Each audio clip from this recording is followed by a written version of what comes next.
Hey traders, welcome to Charts and Coffee. Hope everyone is doing great. We are getting ready for we're getting really close to the blackout period in front of the FOMC. And ultimately, what we want to remember as we get into that window is that ultimately what we'll have is less chatter from the FOMC. When we have today is what sometimes I lose track of the days. What the heck is today? The 7th. Okay, so we are looking at the 7th here, gang. Whenever we have a bank holiday on a Monday, I am always completely and utterly thrown off what the heck day it is.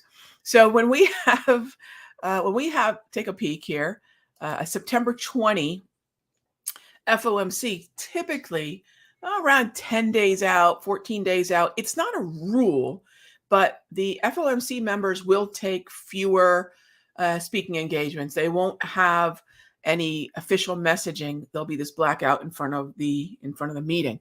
So the few hot zones that we do have before they, well, for lack of a better way of putting it, just shut up, we will have probably a little bit more attention than normal on these speaking engagements. Now, if you take a look at Forex Factory, we don't see a whole heck of a lot until Harker at 10 a.m., right? So that means at the very end of the clearing period, that first 30 minutes after the bell, boom, we've got Harker.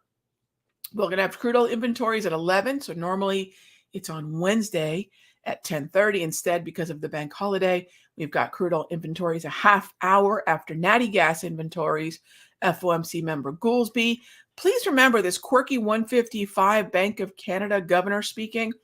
Bank of Canada can affect yields. If you notice yesterday at 10 a.m., how much the bonds moved, massive move in the bond market. And a lot of that is going to be from Bank of Canada. Heads up for that. And then FOMC member Williams, Bowman, Logan.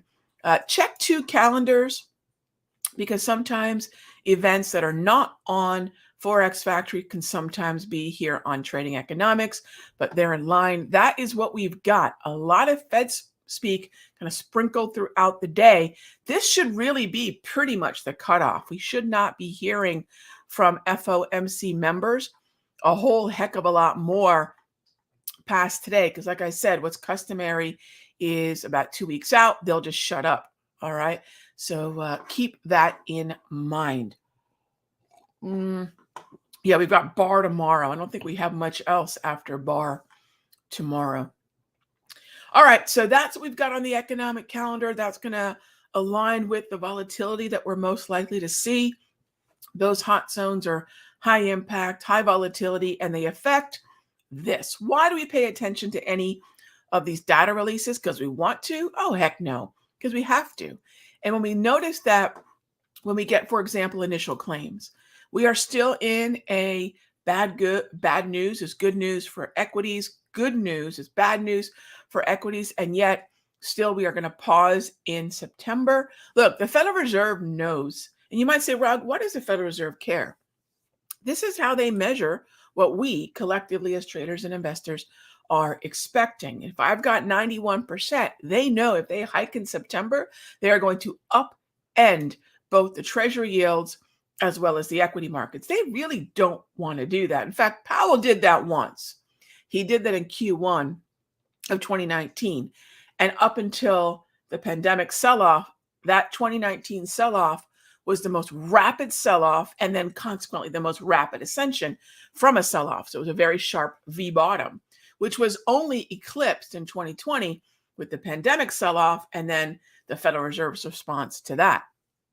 November and December are where it gets interesting. This is why I've been talking so much about day trading. If you take a look at the macroeconomic picture, you might say, Rog, what does macro have to do with day trading? Really nothing, except for remind us that follow through is going to be very difficult to come by in an environment that the Federal Reserve has not clarified in any way, because they can't. They don't know what kind of inflation and jobs picture we might have going into the end of the year. They really want to stay clearly non-committal about whether or not we get one more quarter point hike. As long as that is kind of like a dark cloud over the equity markets, short-term time frames will continue to work. In fact, not only will they continue to work, that is where we have to focus, either day trades, today trades, right? Or very short-term swings. And that's where we can shorten the time frame, shorten the time horizon, and don't put ourselves in a position to need days, if not weeks, of follow through. Gang, July was a mirage. So if in any way you're clinging to a process that was designed or even sort of proven in July, it doesn't matter, right? I talked about this yesterday in the webinar. It would have been really easy for me to put July numbers in the webinar. I was up, actually specifically 172% in July. But who cares, right? Because we don't have an uptrend like we had in July. We did not see that in August, and we're not seeing it now. We trade the markets as they are. So we need a process that's both timely, like day trading is, and timeless. It's going to be something you can refer back to for the rest of your career. So that's where we are, and that's why we are, right? It's the macro. It's the understanding that target rate probabilities really don't know if we're going to get another quarter point hike or not. All right. So with that being said, gang, let's jump into questions. As always, the best part of our show. And let's get some charts up here. And I do also have the trading view charts running today. So we can take a look at all sorts of stuff here together. All right. So first up, good morning. Good morning. Yep. Good morning. Good morning. Great to see everybody. And yeah, by the way, our replay from last night can be found at simplertrading.com/gain-replay. Took a lot of Q&A. We got into a lot of detail about last month. I showed you my trades viz. We talked about losses, wins, win rates, all that good stuff. All right. So our first question of the morning coming from Christian, who asked, good morning. Structure dictates strategy. You bet. That's kind of a Ragheeism 101. You only use the lower color of the multi-trend. I primarily use, Christian. Yeah, so those of you that have the class now and the day trading toolkit, yes, I primarily use the trend. Momentum is valuable, right? So let's take a look at the NASDAQ here, for example, this morning. And the multi-trend are the two rows of colors at the bottom of my screen. The upper row is momentum, the bottom row is trend. You notice that the momentum went bearish by about 6:20 this morning. The trend went bearish by about 7:45 this morning. So notice the bearish momentum does often precede the bearish trend. So I don't want to ignore the top row, but it is really the bottom row that I use primarily. Okay. All right. Next up from our essentials room, Nomo FOMO, love the name. Good morning. Thanks for the tip on 10x is easier than 2x. I'm not sure that y'all can see that on my bookshelf here. It might be just out of view. So true, and it's applicable to so many things, trading and beyond. Your friend hit it out of the park. Thanks. Nomo FOMO, I'll tell you what, Ben Hardy, who wrote, Dr. Ben Hardy, who wrote 10x is easier than 2x, has a number of other books. If you liked that one, No Mo FOMO, I'm actually looking at my bookshelf right now. The other one that I really like is Your Future Self Now. So if you like 10x, the one that was written right before 10x is called Your Future Self Now. That one's a really good one too.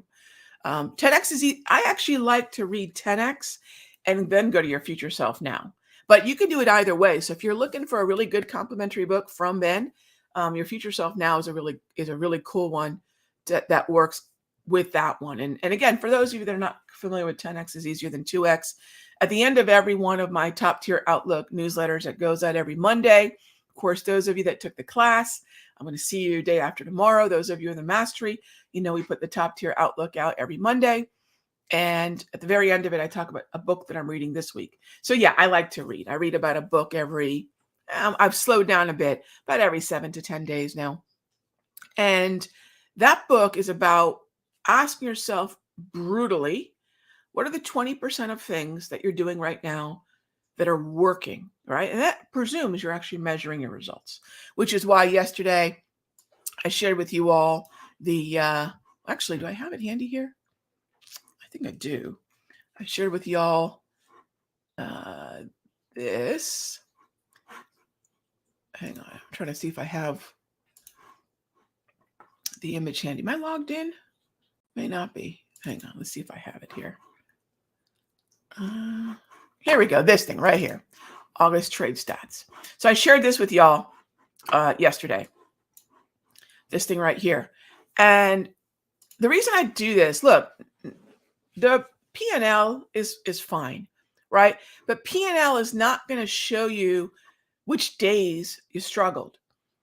I can go back to these days of my trades and say, what did I do right? What did I do wrong? Or it's just one of those days, right? I can look at when I started pulling back, and I can go back on the charts. I can go back on whatever measuring stick I want and say, hey, what was going on with the markets? P&L to me is the least useful thing when it comes to a measuring stick, right? So while we can talk about, overall account growth, I want to know P&L. I'm going to show you all something else here too. This is kind of cool too, right? This is the other half of this. And this is the win rate. Look, gang, in the beginning of August, that's where you saw I did most of the trades were working really well. We had more volume, right? But here's the thing. I stuck with the process. And a lot of you know the second half of August got really tricky. So I want to be really transparent with you all. Yeah, okay, I almost doubled the account, but that's not the interesting part, believe it or not. I did that while in a very tricky month, my win rate was steadily falling. But it doesn't mean I wasn't making money. And that's where a lot of traders get thrown. They think, well, how can you have a P&L doing this when your win rate is falling off? And gang, this is about risk control. And I probably, it's one of those things where I think I think it sounds like hyperbole to say that risk control and position sizing is the holy grail, but that's why that works. Most traders who have blown up an account, most traders who are struggling don't understand because they were never taught, right? For most traders, risk control is max debit. That's a terrible idea. For most traders, position sizing is an afterthought, right? We make it the first thing we think about. What's the worst case scenario? How many of you are big fans of, say, Ryan Holiday, Daily Stoic? You will know premeditatio malorum. Figure out the worst case scenario before you even start. That's how you really become a really, really good trader of any kind, right? So anyway, those are things that I hope the husband loves to be. Yeah, he does. He does. He's actually had really good P&L when he does his trading because he follows the Holy Grail process. Yeah. What's the name of this tracking tool, E-Mini Mom?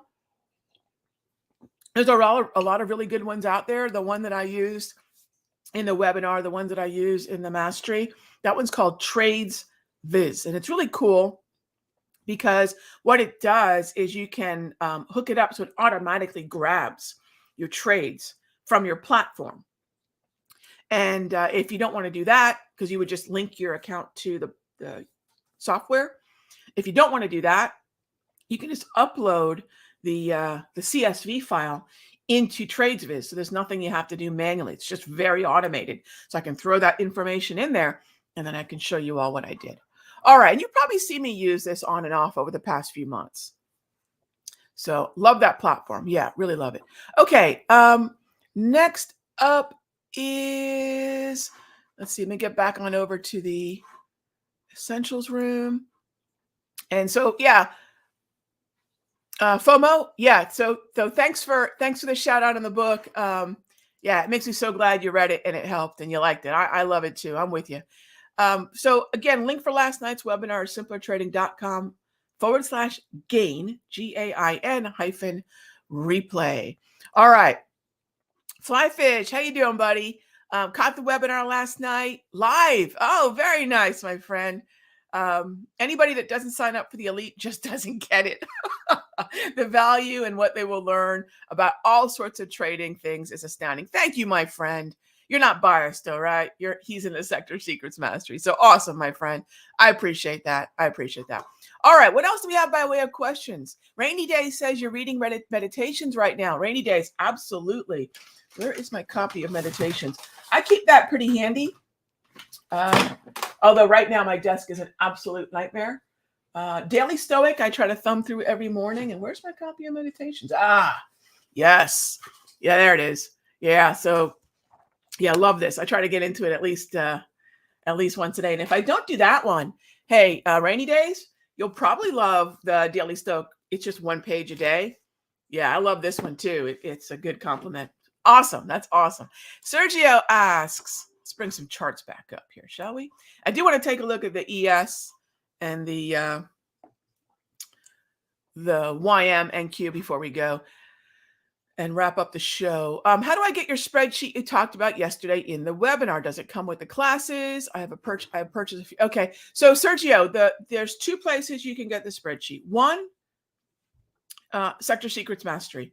Two, the current class. And by the way, if you're taking the class, you get access to the mastery. And if you're in the mastery already, you get access to the spreadsheet. But it's not the spreadsheet alone, right? I don't want anyone thinking it's a spreadsheet alone.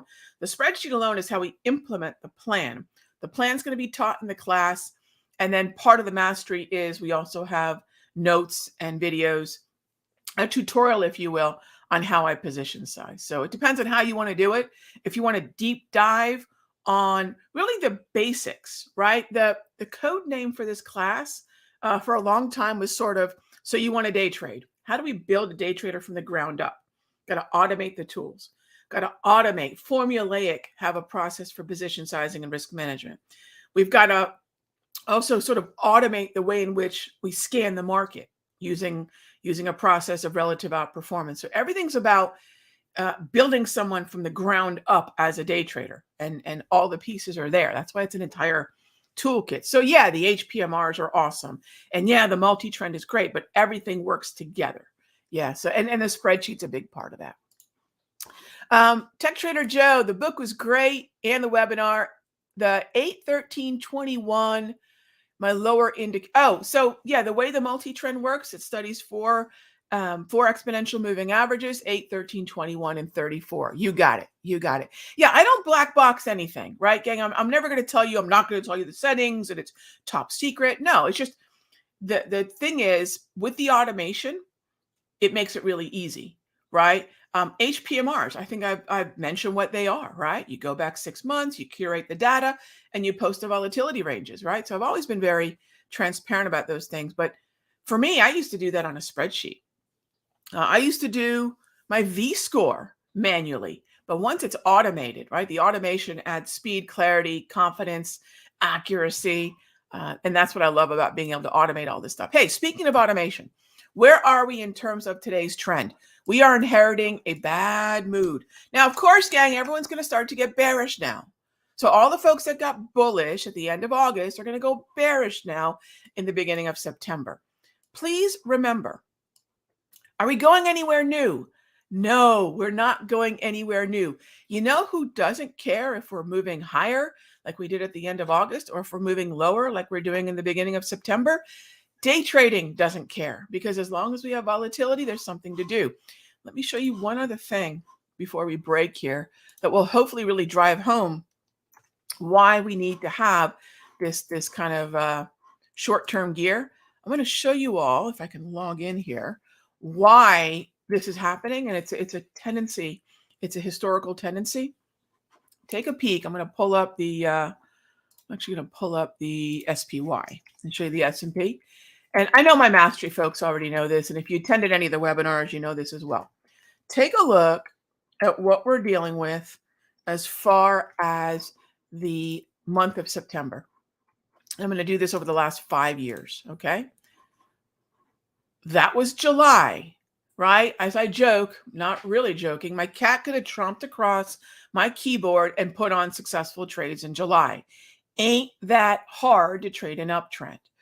August is a whole other beast, right? You see that? That's Dramamine country. Look at how the Dramamine, look at how the choppy seas bleed into September. And then things could potentially get ugly, only to give us more chop through the end of September and through October. The best way to kind of start every day in an environment like this is say, I don't care what happens tomorrow. I'm going to trade today. I'm going to be a today trader, right? That's the way I look at it. So I hope that drives home why right now this is so timely, and yet why day trading is so timeless. By the way, think about this. This is where we'll wrap up. Day trading is the first kind of trading that ever existed. when Wall Street was quite literally a big field with a wall along the edge, hence Wall Street, to keep the redcoats out, right? Day trading was the first kind of trading. Everyone went home flat every day. So this is really just a desire to do what? To control risk by trading the current environment, closing the book on the day, closing your trades, starting fresh the next day. Fresh eyes, open book, and finding the trend that we're dealing with today, right? Okay, gang, that's a wrap. I will see you all on Saturday, or check out the webinar. Do check out the webinar as well. Be good to each other. I'll talk to you tomorrow. Same time, same station.